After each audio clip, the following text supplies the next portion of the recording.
আসসালামু আলাইকুম এভরিওয়ান, সবাই কেমন আছেন? আশা করি সবাই অনেক অনেক ভালো আছেন। স্বাগত করছি আমার একটি ছোট্ট চ্যানেলের ছোট্ট ব্লগে। তো যে যেখান থেকে বসে আমার ভিডিওটি দেখছেন সবাইকে জানাই অনেক অনেক পৃথিবীতে সন্তান হলো আল্লাহর দেয়া সবচেয়ে বড় নেয়ামত ও রহমত। আমরা সবাই চাই আমাদের ছেলে মেয়ে উভয়ই হোক। কেউ কিন্তু চায় না শুধু ছেলে হোক বা শুধু মেয়ে হোক। কিন্তু এই যে যারা ছেলে চায় তাদের কিছু কিছু মানুষের এই যে ছেলে চাওয়ার মধ্যে একটা স্বার্থপরতা আছে। যেমন অনেক মা বাবাই চিন্তা করে ছেলে বড় হয়ে সব দায়িত্ব আমার নেবে, আমরা বুড়ো বয়সে ওর উপরে সব দায়িত্ব দিয়ে দিব, ও আমাদেরকে সব কিছু করবে, সব টেক কেয়ার করবে, আমার ছেলের বউ আসবে, বউ আমার সেবা করবে, সব কিছু করবে। সবই মানলাম, ঠিক আছে, সেটা আমিও মানি। কিন্তু এই আশাটা কেন আমরা মেয়ের উপরে করি না? একটা মেয়ের উপরে কেন আশা করি না ও বড় হলে উপার্জন করবে, ও আমাদেরকে খাওয়াবে? কারণ কি ওরা মেয়ে বলে? আসলে এখন তো আমরা একটা ছেলেকে যেভাবে পড়াশোনা করাই সেভাবে তো একটা মেয়েকেও পড়াশোনা করাই। এত কষ্ট করে একটা মেয়েকে বড় করার পর তাকে পরের ঘরে দিয়ে দিই শুধুমাত্র ঘরের কাজ করার জন্য। ওই মেয়েরও তো অধিকার আছে পড়াশোনা করে স্বাবলম্বী হওয়ার, তার মা বাবাকে দেখাশোনা করার।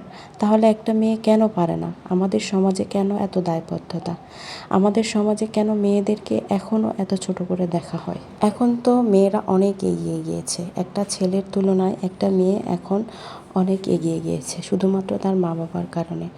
আসলে এরকম ফ্রেশ মাইন্ডের এরকম ব্রাইট মাইন্ডের মা বাবা তো সবার হয় না। যেমন মধ্যবিত্ত ঘরের ছেলে মেয়েরা অতটুক এগিয়ে যেতে পারে না।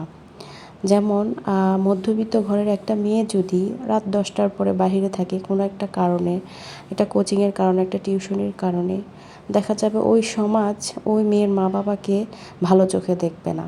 কারণ ওই মেয়ে কেন বাহিরে ছিল, কিন্তু একটা ছেলেকে ওই চোখে দেখবে না। তো একটা মেয়ের বেড়ে ওঠাটা, একটা মেয়েকে গড়ে তোলাটা অনেক কষ্ট, এবং এত কষ্ট করে মেয়েটাকে বড় করে শিক্ষিত করে তারপর পরের বাড়িতে দিয়ে দিই। তারপরে কি ওই মেয়েটার তো এমনিও স্বাধীনতা থাকে না, অমনিতেও স্বাধীনতা থাকে না।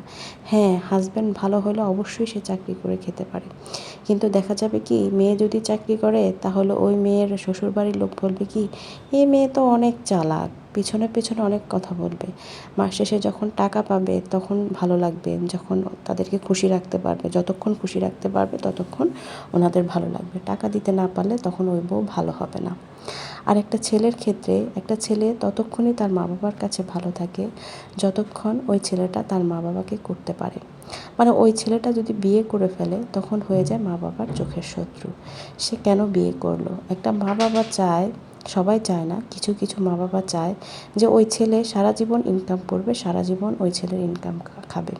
এখন ওই ছেলে যদি বিয়ে করে তাহলে তার বউ আসে, বউর খরচ আছে, তারপর তার বাচ্চার খরচ আছে, এটা তারা মানতে পারে না। কেন ওই ছেলে বিয়ে করবে? ওই ছেলেকে আমি জন্ম দিয়েছি, আমার ছেলেকে, ওকে আমি পড়াশোনা করিয়েছি, ওর সব কিছুর দায়িত্ব আমার।